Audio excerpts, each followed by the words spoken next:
How many are still breathing? The hidden cottonwood door swung open against the howling blizzard. Warm air slipped out. Inside the cave, dry firewood stood stacked high. A stone bench held the day's heat. Morrow, the old mule, breathed from a side chamber, and Ashpin, the gray cat, lay near the coals. Seraphine Vare asked it before Hollis Crane, a horse handler who had once laughed at her warning, could beg, before any apology could reach his mouth, because the storm behind him had already answered enough questions for one night. February of 1879 had turned the Montana Territory into a white grave. The blizzard erased the road to Ash Hollow Crossing, buried the fences, and drove snow sideways across the flats until men could no longer tell sky from ground. Hollis had followed the last thin ribbon of smoke to a gray limestone cliff, dragging what was left of the town behind him. A child hung silent in his mother's arms. Two old women lay wrapped on a broken barn door used as a sled. The strongest men could barely stand. Seraphine looked past Hollis. Not at his shame, not at his fear. She counted the people who still had a chance to live. 3 months earlier, on October 6, 1878, Seraphine Vare walked into Gideon Rusk's general store with frozen mud still clinging to her boots. She did not speak of luck or visions. She spoke of signs. The cranes had crossed the valley 3 weeks early. Mule deer had already drifted downhill. Snowshoe hares were turning white before the leaves had finished falling. Field mice were digging deeper nests.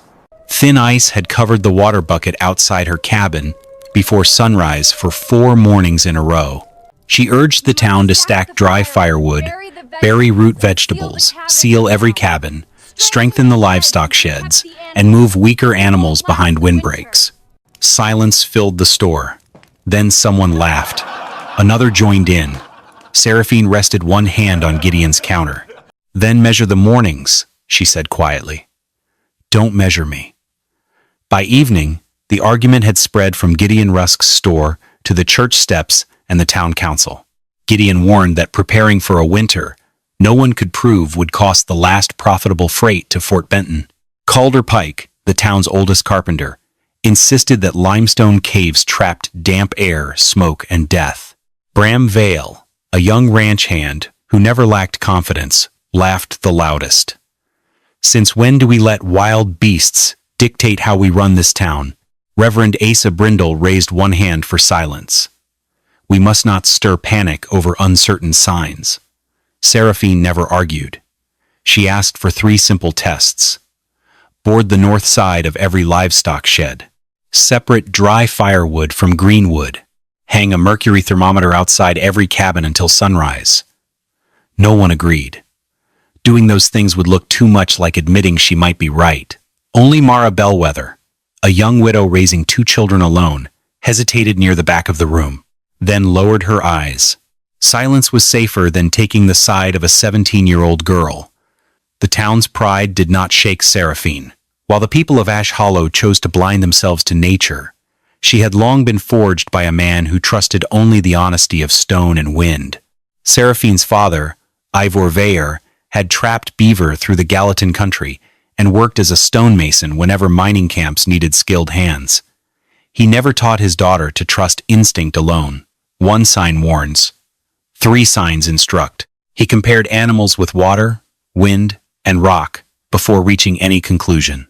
He taught her how to read cracks in limestone, how to tap stone and hear hidden space behind it, how to test a smoke draft with a small fire, and how dry grass revealed invisible air currents. "A shelter doesn't defeat winter," he often said. "It only makes winter take longer to get inside." A rock slide killed him when Seraphine was 14. She kept only his worn, cold chisel, a hand auger, an old trapping knife, and a 12-foot measuring cord. After Ivor's death, Seraphine lived alone in a weathered lean-to beyond the edge of Ash Hollow Crossing. She patched coats, repaired leaking roofs, cared for livestock, and kept company with the only creatures that never judged her, an old mule named Morrow and a gray cat called Ashpin. She traded long days of work for flour, salt, or lamp oil. People welcomed her hands, They never welcomed her place at the table. She had warned Mara Bellwether about a late frost, saving a coop full of young chickens. Calder Pike ignored the same warning and lost an entire patch of beans. She predicted the Eastern Creek would flood after hail struck the mountains, but Bram Vale drove a colt across anyway and never brought it home. Each time she proved right, the town grew less comfortable. Being wrong hurt. Being wrong because a 17-year-old girl had been right hurt even more. Mara quietly slipped an extra pinch of salt into Seraphine's pay sack. She never thanked her out loud, but the quiet pity of one person could not soothe the ego of a crowd. Ash Hollow chose the cruelest path, erasing the one who spoke the truth. On October 9, 1878, the town reached its decision without ever calling it an exile. They called it cooling, the town's fear. The gentle words made the act even colder. Seraphine was allowed one small sack of cornmeal. Outside her lean-to, Mara Bellwether quietly left an old buffalo robe before dawn, making sure no one saw her. Seraphine packed her father's trapping knife, the worn cold chisel, the small hand auger, the 12-foot measuring cord, and a pouch of salt. Mara waited without complaint. As she tied the last bundle, Ashpin leaped onto it and curled into the blanket as if the choice had already been made. Bram laughed. Looks like even her cat believes her stories. Gideon lowered his eyes. Reverend Asa Brindle offered a short prayer for the peace of Ash Hollow Crossing. He never mentioned the girl leaving it behind. Seraphine turned north. She never looked back. Behind her, Ashpin let out one quiet cry. It was the closest thing to a farewell anyone gave her. Her back to the wooden cabins, her face to the blizzard, Seraphine walked into the wild. She did not seek mercy, for she knew that now, the cold cliffs were the only things left that could not lie. The first cave was too low. Fresh coyote droppings covered the entrance, and the smell of a recent den lingered inside. Seraphine moved on. The second looked safer until water dripped steadily from the ceiling. Every stone felt damp beneath her hand. Ashpin stopped at the entrance, arched its back, and refused to take another step. The third opening was wide enough, but a strong draft blew through it. Her oil lamp went dark within seconds. Mara slipped on the frozen rock while climbing out, reminding her that even the strongest companion had limits.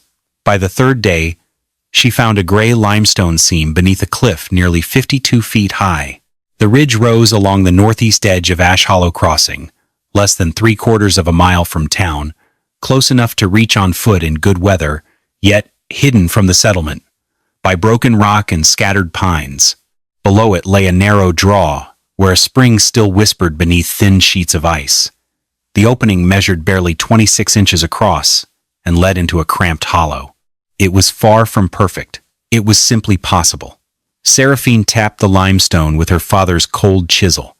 The hollow echo answered from somewhere beyond the rock. She rested one hand against the cliff and looked at Morrow. This one may listen. Seraphine began exactly as her father had taught her. Never force the mountain.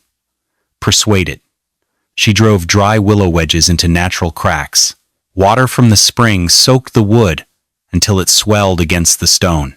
Then came the worn cold chisel. A careful strike. Another. Never too many. Never too hard. At night, she built a small fire against the limestone, warming only one section at a time. Before dawn, she splashed cold spring water across the heated rock. The sharp change in temperature opened new fractures without bringing the ceiling down. Progress came in inches. Each evening, she stretched her father's 12-foot measuring cord across the chamber and marked fresh lines with charcoal. Slowly, the hollow grew toward 13 feet deep, 9 feet wide, and 6.5 feet high. Her hands blistered. The blisters burst. Then they hardened into thick calluses. Morrow dragged broken limestone outside in rough willow baskets, one slow load after another. Around the entrance, Ashpin hunted wild field mice hiding in the rock, pausing in wary stillness whenever a bitter draft slipped through the unsealed cracks. Deep inside, Seraphine raised an 18-inch limestone bench to absorb the heat. When the hollow was finally shaped, She lit the first flame to test the air draft, but the first test of survival failed. Smoke rolled across the ceiling, then dropped until it filled the chamber. Her eyes burned. Her lungs seized. She dropped to her hands and knees, coughing hard enough to taste ash, and crawled into the freezing air outside. For several long minutes, she lay on the thin snow, breathing in the bitter wind until her chest loosened. Calder Pike had been right about one thing. A cave could become a trap if the smoke had nowhere to go. When the coughing finally stopped, Seraphine wiped her eyes with the back of one cracked hand. The mountain had not beaten her. It had corrected her. She picked up the cold chisel, stepped back into the cave while her eyes were still red, and began looking for the mistake. The next morning, Seraphine stopped digging. The cave no longer needed strength. It needed answers. She solved the smoke first. Using the highest natural crack, she carved a narrow draft slot no wider than 4 inches. She lowered the fire pit and set a flat limestone slab above it, creating a rough smoke shelf that guided hot air toward the opening instead of letting it spread across the ceiling. The second problem was water. A slow trickle still seeped through the back wall. She cut a shallow channel across the floor, lined it with flat stones, and carried the water toward a small sump near the entrance, leaving the sleeping area dry. The third problem revealed itself without a sound. Ashpin kept curling beside the door, then pawing at the same corner before walking away. Seraphine scattered dry grass along the threshold. The blades trembled. Cold air was slipping through a gap no wider than a finger. She removed the cottonwood door, trimmed it again, packed the edges with a clay and ash mixture, added stronger deer-hide hinges, and hung Mara's old buffalo robe across the inside as another barrier. When she finished, she tied a single thread beside the doorway. The north wind returned. The thread no longer snapped wildly. It only quivered. Morrow stood quietly inside. The smoke climbed. The bedding stayed dry. That night, Ashpin fell asleep beside the door without lifting its head once. For the first time, Seraphine believed the cave might survive more than a single night. It might survive an entire winter. The final days of October quietly slipped away across the valley. Seraphine stopped building a shelter. She started building a way to survive. Every piece of firewood earned a purpose. Dry pine kindling became quick flame. Dense maple and oak became coal wood for long, steady heat.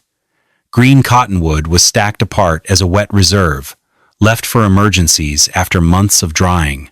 Rabbit snares appeared along narrow game trails. Thin strips of meat smoked slowly beneath the limestone shelf. Cattail roots dried beside clusters of rose hips. Wild turnips and bitterroot filled a storage pit dug below the frost line. A small side chamber, barely 5 by 7 feet, became her pantry. Meat hung from wooden poles high enough to keep it beyond the reach of mice. Morrow hauled dead cottonwood logs from the valley, one slow trip at a time, never hurrying, never stopping. Ashpin earned every meal. The gray cat silently patrolled the pantry each night. Thanks to its vigilance, mouse tracks grew scarce, and the food sacks remained unchewed by morning. Then Seraphine began recording numbers instead of hopes. She carved them into a flat piece of wood. Outside before sunrise, 18 degrees Fahrenheit. Inside, 3 hours after the fire died, 39 degrees Fahrenheit. She placed a tin cup on the limestone bench. By morning, the frost had melted around its base. The stone had held enough warmth to outlast the flames. That mattered more than any opinion spoken back in Ash Hollow. Nature would accept measurements long before it accepted confidence. When supper came, Seraphine cut the best piece of rabbit in 2. The larger share went to Morrow with a bundle of sweeter hay. Ashpin licked warm fat from her fingertips before curling beside the pantry door. In the quiet cave, not a single sound was made. Between her and the animals, understanding had surpassed the need for words. The first snow arrived on November 3, 1878. It was not the soft, kind children remembered. Heavy flakes soaked everything they touched. By nightfall, they hardened into ice. Across Ash Hollow Crossing, Barn roofs sagged beneath the weight. Firewood left uncovered disappeared beneath frozen crusts. Horses and cattle turned their backs to the north wind, long before their owners understood why. From the narrow entrance of her L-shaped cave, Seraphine watched the storm through the opening without a word. Ashpin refused to step outside. Morrow quietly turned away from the entrance, facing the warm stone instead of the wind, following an instinct older than memory. Back in town, Mara Bellwether stared at the pile of wet firewood behind her house. She remembered every warning. Gideon Rusk opened his ledger again, calculating how many weeks the food might last. For the first time, the numbers offered less comfort than they once had. Calder Pike noticed smoke from several cabins blowing downward, instead of rising cleanly into the sky. Seraphine saw none of it. She only watched the falling snow. She did not see victory. She saw that every day the town had wasted was now buried beneath the storm. November faded into December, yet Ash Hollow Crossing still called the early snow a passing season instead of a warning. Gideon urged everyone to ration supplies, but he counted every family separately instead of treating the town as one. The ledger balanced, the people did not. Bram Vale led a hunting party along the same trails he had trusted for years. They returned with empty sleds. The mule deer had already moved into lower valleys weeks earlier, exactly as Seraphine had predicted. Calder Pike worked from dawn until dark, patching livestock sheds after the strongest winds had already arrived. The shrinking boards only widened the cracks he tried to seal. Cold always found another opening. One family burned broken chairs. Another fed fence rails into the stove. Soon barrels, wagon boards, and old tool handles disappeared into the fire. The weakest cattle died first. Not all at once. One here, another there. Each morning someone counted one less living animal than the day before. Inside her small cabin, Mara nailed an old blanket across the north-facing door exactly as Seraphine had once shown her. The draft nearly vanished. Silas and his little sister slept through the night without coughing. Mara rested her hand against her son's warm forehead before sunrise. Outside, no one wanted to speak Seraphine's name. Inside, her quiet lesson was already keeping two children alive. Early January of 1879 brought the storm Seraphine had been preparing for. It arrived without mercy. By sunrise, the thermometer outside her cave read -38 degrees Fahrenheit. Wind slammed across Ash Hollow Crossing in gusts that reached nearly 62 miles an hour. Snow no longer drifted downward. It flew sideways. White filled the air until earth and sky became the same color. The north livestock shed collapsed before noon. Two men walked less than 200 yards from their cabin to gather firewood. Neither found the woodpile again. While the world howled, Seraphine reached for her own records instead of her fears. The distance between life and death was proven in numbers. Despite the deadly freeze outside, her shelter maintained 43 degrees Fahrenheit, with only a low fire. 9 hours after the last bright flames disappeared, the limestone bench still carried enough warmth to soften the ice around a tin cup. She hung a single thread beside the doorway. The wind roared against the cottonwood board, yet the thread barely trembled. The seal held. Morrow stood quietly in the side chamber, chewing hay without shivering. Ashpin slept beside the glowing coals, opening its eyes only when a violent gust struck the cliff before curling back into the warmth. The cave had not defeated winter. No shelter ever could. It had simply forced the cold to fight for every inch instead of giving it the whole room at once. Out in the valley, the storm judged every roof, every woodpile, every forgotten crack. But here, the mountain answered with absolute silence. And for the first time since leaving Ash Hollow, Seraphine allowed herself to believe that her father's lesson had survived with her. Winter was never beaten by pride, only by preparation. The fire in Mara Bellwether's cabin had burned down to a bed of weak coals. Because it was one of the few places left in town that still held a trace of warmth, Gideon Rusk, Calder Pike, Hollis Crane, and several other men had gathered here, huddled around the dying hearth. In the corner of the room, Mara's 2 children slept beneath patched quilts, their breathing shallow but steady. Within that cramped, gloomy space, the adults argued in tired voices. How much flour remained? How many beans? How many people could survive another week? The answers grew smaller every time someone counted. Silas Bellwether, Mara's 10-year-old son, finally broke the silence. Seraphine said there was a valley where the cliffs blocked the wind, he whispered from beneath his blanket. She said stone stayed warm longer than wood. No one answered. Bram Vale shook his head. If she were alive, she'd have come back. Hollis said nothing. He remembered the snowshoe hares turning white before autumn had ended. He remembered the cranes leaving early. He remembered laughing with everyone else. The room seemed colder than before. Not because the fire was dying, because certainty was. At last, Hollis stood. If she is dead, he said quietly, we owe her a grave.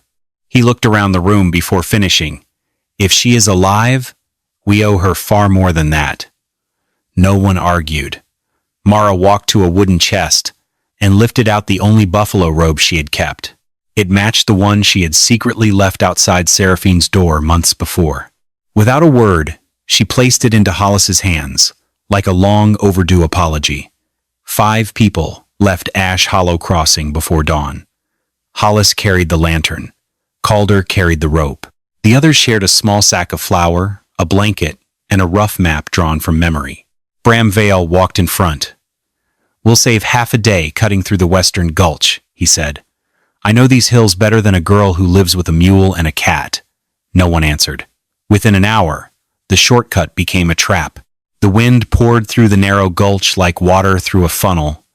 Snow buried the edges of the rocks until the trail disappeared beneath a single sheet of white. One man stepped forward and vanished, waist-deep into a hidden wash, twisting his ankle as the others pulled him free. Minutes later, their own footprints were gone. The storm erased them as quickly as they had been made. Even Calder, who could measure a roof by sight, no longer knew which direction led home. Hollis stopped. Then he remembered. Seraphine had once pointed toward a lone cottonwood bent permanently away from the north wind. Beyond it, she had described a limestone cliff whose jagged rim looked like broken teeth against the sky. He turned without asking permission. We follow her landmarks. Bram protested for only a moment. Then he saw there was nothing left to defend. Near sunset, the storm finally loosened its grip. Far ahead, against the gray cliff, a thin ribbon of smoke climbed almost perfectly straight into the frozen air. For the first time in months, Bram said nothing. He simply kept walking toward the smoke. The narrow ribbon of smoke led them to the base of the limestone cliff. Then it disappeared. For several anxious minutes, the search party walked past solid rock, convinced they had lost the trail again. The smoke came from here, Bram muttered. There isn't a cave. There is, Hollis replied. We're just looking at the wrong wall. Hidden behind a bend in the cliff, the L-shaped entrance lay buried beneath wind-packed snow and scattered stone. Before anyone reached it, Ashpin was already awake. The gray cat sprang onto the warm limestone bench, ears forward, tail stiff. In the side chamber, Morrow lifted his head and struck one hoof against the floor. A heartbeat later, the heavy cottonwood door opened. Seraphine stood in the entrance. She looked thinner than when she had left Ash Hollow. The winter wind had darkened her face, and old cracks marked both hands, but she stood straight. Her eyes were clear. She looked tired, not defeated. The men stepped inside one by one. No one spoke. Smooth limestone walls reflected the firelight. Dry firewood stood stacked in careful rows, sorted by size and purpose. Smoked rabbit and venison hung safely above the floor. A narrow stone-lined channel carried dripping water toward a small sump near the entrance. Above the fire, a blackened smoke shelf guided every trace of smoke into the hidden draft slot. Mara's old buffalo robe still covered the inside of the door. The cave was not comfortable. It was efficient. Calder looked up at the smoke vent. Months earlier, he had laughed at the thought of living inside limestone. Now the clean air around him quietly answered every argument he had made. No speech could have been stronger. No apology could have carried more weight. Seraphine never asked whether they regretted what they had done. She looked past them toward the white storm still raging outside. Then she asked the only question that mattered. How many can still walk? Hollis removed his gloves before speaking. There are about 96 people left in Ash Hollow, he said. 14 have died since the first week of January. 5 never came back from hunting or gathering firewood. He lowered his head. But Mara's children are still alive. Seraphine closed her eyes for only a moment. Then Bram looked toward the pantry. We need food. She glanced at the shelves.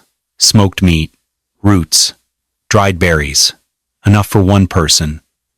Perhaps 2, not a town. Food buys days, she said quietly. Shelter buys lives. She spread her father's measuring cord across the stone bench and traced a line through the air with one finger. My cave will take the children, the elderly, the sick, anyone too weak to survive another night. Then she pointed toward the eastern end of the limestone ridge. There are smaller limestone pockets less than a mile from here. They aren't as warm as this one, but they'll work. She looked at each man in turn. They'll need sealed entrances, raised stone benches, shared fires, smoke shelves, drainage channels. No one stays alone. No one chooses a place because it's closer. The first night must have order.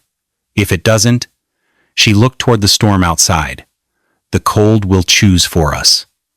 Silence settled over the cave. Finally, Hollis asked the question no one else could.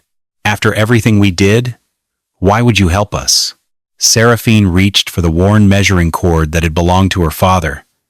She wrapped it slowly around her hand. He taught me something, she said. Winter never listens to apologies. She looked toward the doorway. But people can still listen to instructions. No one spoke again. The rescue had already begun. 3 days later, the evacuation began. The storm showed no mercy. Neither could the plan. Nettie Crowell, the oldest widow in Ash Hollow, refused to leave her cabin. I'll die where I belong, she whispered. Seraphine never argued. She lifted the hinges from the cabin door, lashed the heavy boards together with rope, and turned it into a sled. Morrow leaned into the harness without hesitation. Only after Nettie was wrapped beneath blankets did she climb aboard. The old woman kept her eyes lowered. Months earlier she had called Seraphine cursed. Now she could not bear to meet her gaze. Halfway to the ridge, one freight sled snapped an axle beneath the weight. Bram reached for the iron tools. We leave the blankets, he said. No, Seraphine answered. The iron stays. The blankets, food, salt, knives, and children move. No one questioned her again. A little girl began losing feeling in both hands.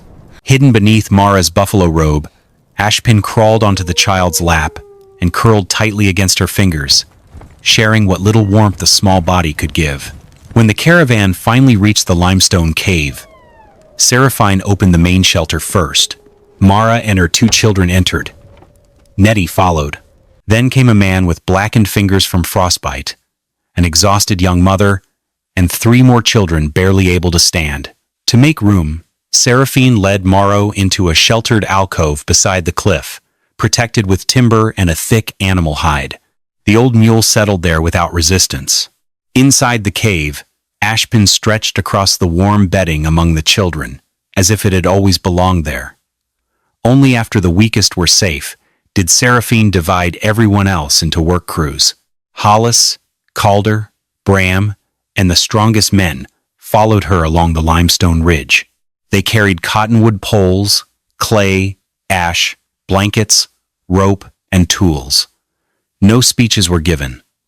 Bram spent the rest of the afternoon digging drainage channels exactly where Seraphine pointed. For the first time since meeting her, he learned with a shovel instead of an opinion. During the days that followed, Seraphine stopped thinking like one survivor. She began thinking like a system. Every cave had to work the same way. Every mistake had to disappear. She showed each crew how to seal entrances with a mixture of clay and wood ash. Buffalo robes were hung behind every door to create a second barrier against the wind. Fire pits stayed low so the limestone could absorb heat instead of wasting it in the air. Dry kindling, coal wood, and reserve wood were stacked separately. Smoke slots were cleared every morning.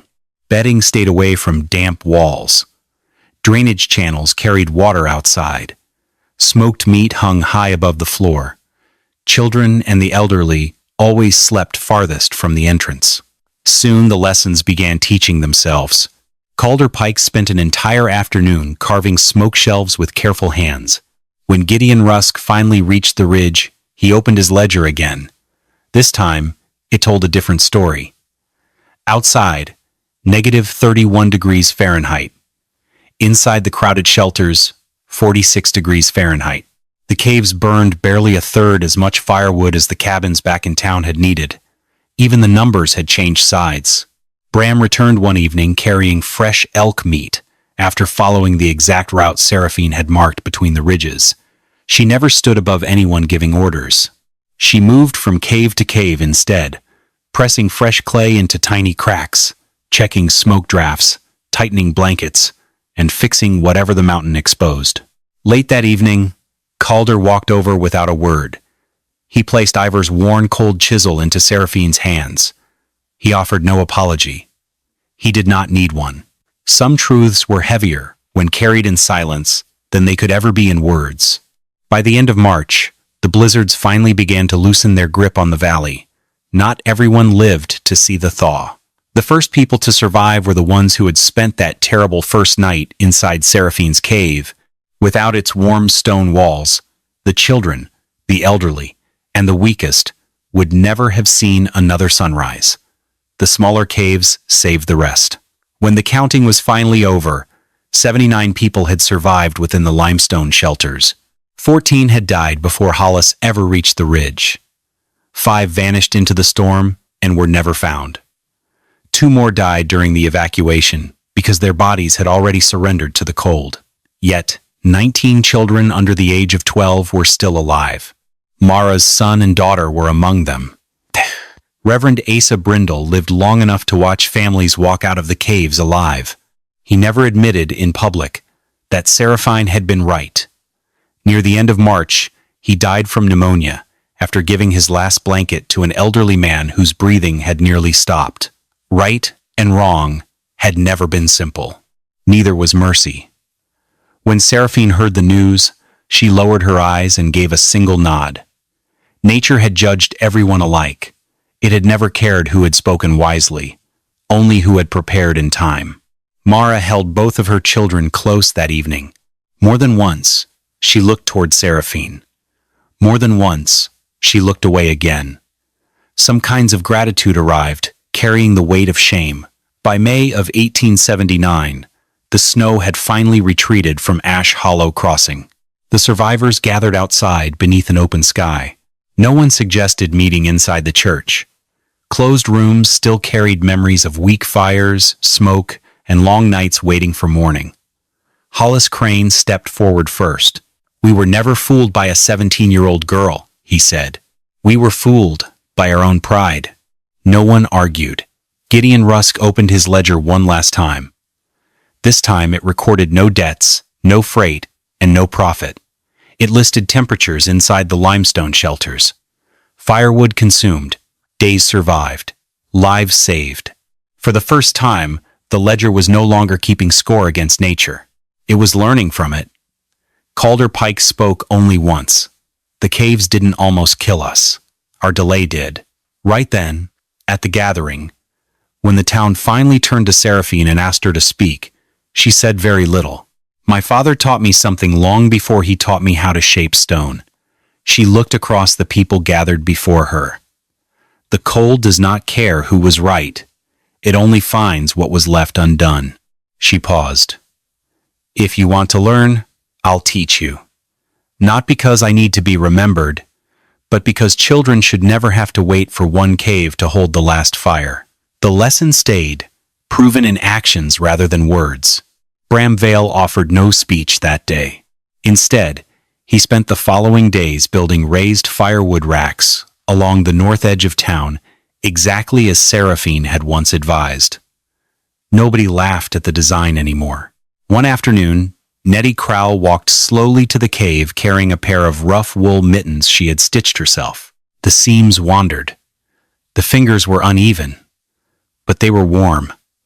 She left them outside the door and quietly walked away. By that autumn, Ash Hollow built stone winter stores instead of relying on thin wooden sheds. Firewood was stacked under permanent roofs and sorted before the first frost. Root cellars were dug below the frost line. Wind flags rose at 3 entrances to the settlement. Children learned to read animal trails with the same patience they learned their letters. Seraphine never moved back into town. She remained beside the limestone ridge, quietly enlarging her shelter with 2 additional chambers, capable of protecting 24 people whenever another hard winter came. Years later, Morrow died beneath the same bent cottonwood that had once guided Hollis through the storm. The old mule was buried there, facing the valley he had crossed so many times.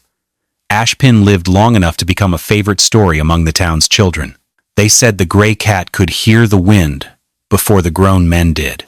When Seraphine grew older, she passed Ivor's worn measuring cord to her first student. Nothing else could have honored him better. The only words she ever carved into the limestone above the cave entrance were not a celebration. They were a reminder. The mountain did not warn twice. I did.